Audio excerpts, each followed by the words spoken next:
ৰাস ৰাস আৰু মাজুলী।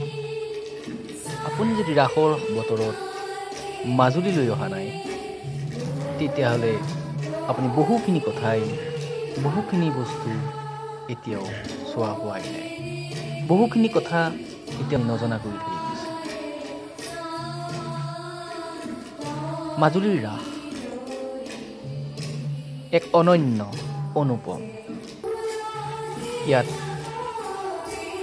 ক'বলৈ গ'লে এক জীৱন্ত ৰাস উদযাপন কৰা হয়, য'ত শিশুৰ পৰা জ্যেষ্ঠজনলৈকে সকলোৱে বিভিন্ন সময়ত, বিভিন্ন পৰিৱেশত, বিভিন্ন চৰিত্ৰত অভিনয় কৰে।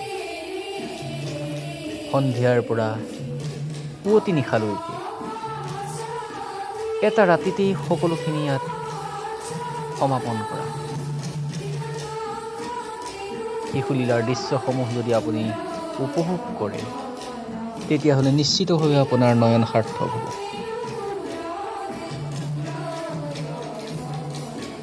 মহাপুৰুষ শংকৰদেৱৰ কেলিগোপাল নাটৰ আৰ্হিত ইয়াত মহাৰাস উদযাপন কৰা হয়। দৈৱকীৰ বিয়াৰ পৰা আৰম্ভ কৰি মহাৰাসলৈকে বিভিন্ন সময়ত, বিভিন্ন পৰ্যায়ত নাটকে গতি লাভ কৰে। কংসৰ অনুচৰসকলে বিভিন্ন সময়ত বিভিন্ন ৰূপ ধৰি কৃষ্ণক বধ কৰিবৰ কাৰণে বৃন্দাবনত গোপ শিশুসকলৰ মাজত কৃষ্ণক বিচাৰি ফুৰে। আৰু তাৰেই এক দৃশ্য আপোনালোকে ইয়াত দেখা পাইছে। কংসৰ অনুচৰ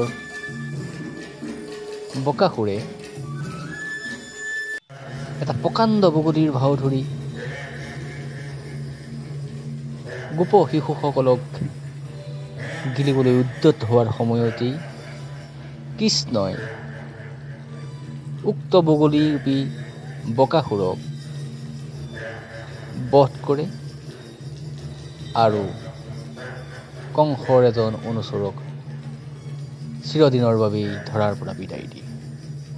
চাওকচোন, কি সুন্দৰ নৃত্য আৰু কি এক সুন্দৰ দৃশ্য। এই যে বগলীটো দেখিছে, এই বগলীটো চামগুৰি সত্ৰত নিৰ্মাণ কৰা। আহিব, চামগুৰি সত্ৰৰ মুখাসমূহ আপুনি চাই যথেষ্ট আনন্দিত।